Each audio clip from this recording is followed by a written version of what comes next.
Hi எல்லாருக்கும் வணக்கம். Welcome to my channel. இன்றைக்கி வந்து அருமையான பிரேக்ஃபாஸ்ட் ரெசிபி பார்க்க போகிறோம் and along with lunch recipes. So காலையில் பிரேக்ஃபாஸ்ட்க்கு சாம்பார் தான். ஸோ கொஞ்சோண்டு பருப்பு எடுத்து நானே போட்டாச்சு. 2 விதமான பருப்பு, மசூர் தால் அண்ட் பாசிப்பருப்பு போட்டிருக்கேன். சாம்பாருக்கு தேவையான காய்கறி உங்களுக்கு என்ன தேவையோ அதை போட்டுக்கோங்க. அண்ட் கொஞ்சோண்டு ஹாட் வாட்டர் ஆட் பண்ணிவிட்டு அதில் வந்து சாம்பார் பொடி அப்புறம் மஞ்சத்தூள் எல்லாம் சேர்த்துட்டு இன்ஸ்டன்ட் பாட்டில் தான் பண்ண போகிறேன். ஸோ 1/4 சாம்பார் மாதிரி இன்றைக்கி எல்லாத்தையும் பண்ண போகிறேன். கூட உப்பு தேவையான அளவுக்கு, அப்புறம் கொஞ்சோண்டு நெய் சேர்த்துருக்கேன். நெய் சேர்த்திங்கன்னா நீங்கள் ப்ரெஷர் குக்கராக இருக்கட்டும் இல்லாட்டா இன்ஸ்டன்ட் பாட்டாக இருக்கட்டும், மேலே வந்து உங்களுக்கு விசில் வரைச்சல வராது, திட்டாக வராது. ஸோ இப்போ வந்து நெக்ஸ்ட்டு இதுக்கு ரெசிபிக்கு வந்து நான் கேரட்டை துருவி எடுத்துக்கிறேன். இது வந்து லன்ச் ரெசிபி. இதுக்கு கேரட், பீட்ரூட் எல்லாம் வந்து துருவி எடுக்கணும். இது வந்து ஒரு டாட்லர்ஸ்க்கான ரெசிபி. ஸோ வந்து உங்கள் வீட்டில் யாராட்டும் சின்ன குழந்தைங்க இருந்தாங்கன்னா அவங்களுக்கு கொடுங்க. இது ரொம்ப நல்லா சாப்பிடுவாங்க. இதில் வந்து என்ன காய்கறி வேணுமோ நீங்கள் சேர்த்துக்கலாம். நான் கேரட், பீட்ரூட் சேர்த்துருக்கேன். கூட வந்து கேப்சிகம் சேர்த்துருக்கேன். உங்களுக்கு வந்து என்ன இது வேணாலும் கார்ன் போட்டுக்கலாம், பன்னீர் வேணுன்னா பன்னீர் கிரேட் பண்ணி போட்டுக்கலாம். இதில் 1 கப் வீட்டு, அப்புறம் 1/2 கப் வந்து ராகி மாவு, அப்புறம் வந்து ஒரு 1/4 கப்புக்கு வந்து கடலை மாவு போட்டிருக்கேன். அப்புறம் தேவையான அளவுக்கு உப்பு, அப்புறம் நான் கொஞ்சோண்டு வந்து ஃப்ளாக்ஸ் சீட் போட்டிருக்கேன். நான் கொஞ்சோண்டு ஜீரகம் போட்டிருக்கேன். கரம் மசாலா பவுடர், அப்புறம் சாட் மசாலா பவுடர், அப்புறம் காயம் போட்டிருக்கேன். இவ்வளோ தான். அதுக்கப்புறம் உங்களுக்கு தேவையான லெமன் கொஞ்சோண்டு பிழிஞ்சு ஊற்றிட்டு அதுக்கப்புறம் நீங்கள் மிக்ஸ் பண்ண வேண்டியதுதான். இந்த கன்சிஸ்டன்சியில் இருந்துச்சுன்னா கொஞ்சம் கட்டியாக பிசைஞ்சிங்கன்னா நீங்கள் வந்து டைரெக்டாக தவாவில் போட்டு பேட்டி மாதிரி எடுத்துக்கலாம். இல்லாட்டா கொஞ்சம் தனியாக போட்டிங்கன்னா தோசை மாதிரி கூட போட்டு எடுத்துக்கலாம். ஸோ நெக்ஸ்ட் இதுக்கு வந்து நான் கொஞ்சம் ஸ்ப்ரவுட்ஸ் வச்சுருந்தேன். ஸோ அதில் உப்பும் அதுக்கப்புறம் லெமன் போட்டு அதை வந்து ஒரு ஸ்நாக்காக கொடுக்குறேன். இன்னொன்று ஒரு ஸ்நாக்குக்கு வந்து நான் வெள்ளை கொண்டக்கடலை வந்து அவிச்சிருந்தேன்.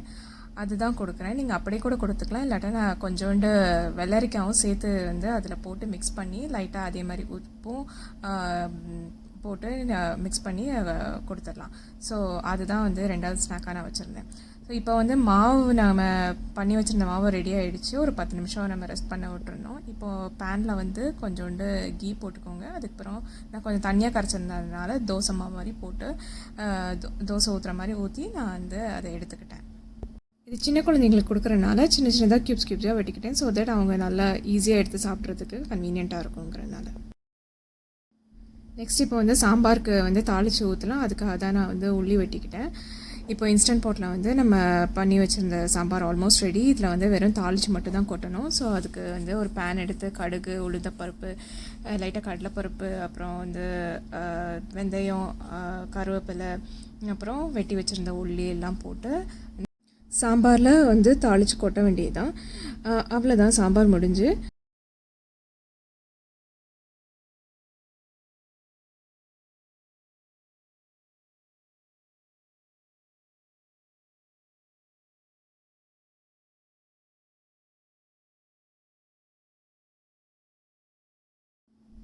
இப்போ அடுத்தது வந்து நம்ம இட்லி பண்ணலான்னு சொல்லிட்டு நான் எடுத்திருக்கேன். இட்லி என்னடா ப்ரௌன் கலரில் இருக்குன்னா, இது ப்ரௌன் ரைஸ் போட்டு நான் அரைச்சிருக்கேன். இதுலேயுமே நான் வந்து கொஞ்சோண்டு ஃப்ளாக்ஸ் சீட் வந்து மேலே தூவிக்கிறேன். அப்புறம் சைட் பை சைடு நம்ம வந்து அந்த தோசை மாதிரி பண்ணியிருந்தோங்களா வெஜ்ஜி சில்லாஸ், அதுக்கு வந்து நான் தயிர் வந்து லைட்டாக ஆர்கானா போட்டு கலக்கி வச்சுட்டேன். இப்போ குழந்தையோட லஞ்ச் பாக்ஸில் என்னெல்லாம் கட்டியிருக்கோன்னு பார்க்கலாமா. இது வெஜ்ஜீஸ் சில்லா, அப்புறம் வந்து கொஞ்சோண்டு தயிர் ஆர்கானா போட்டு, அப்புறம் வந்து கொண்டக்கடலை, அப்புறம் வந்து நம்மளோட ஸ்ப்ரவுட்ஸ். இப்போ பார்த்திங்கன்னா இட்லியும் ரெடி ஆகிடுச்சு. சுட சுட நல்லா ஆவி பறக்கிற இட்லி. நம்ம இதை எடுத்து நம்ம சர்வ் பண்ண வேண்டியதுதான். ஜூஸ்க்கு வந்து ஸ்ட்ராபெரியும் கிரேப்ஸும் போட்டு அரைச்சிருக்கேன். அந்த ஜூஸையும் வந்து நம்ம கொஞ்சோண்டு சியா சீட்ஸ் போட்டு கலந்து கொடுத்துடலாம்.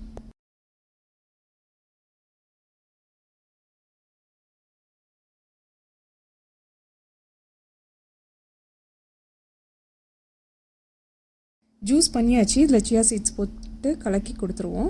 நெக்ஸ்ட்டு வந்து இப்போ பிரேக்ஃபாஸ்ட்டுக்கு என்னெல்லாம் பண்ணியிருக்கோன்னு சொல்லிட்டு பார்க்கலாம். இதில் கார்னு, ராஸ்பெரிஸு, ஒரு குவில் எக்கு, அப்புறம் பேபிபிள் சீஸ், அப்புறம் இட்லி அண்ட் சாம்பார். ஸோ ஃபைனலாக நம்மளுக்கு breakfast and lunch recipes ready. உங்களுக்கு இந்த வீடியோ பிடிச்சிச்சுன்னா சப்ஸ்கிரைப் டு மை சேனல்.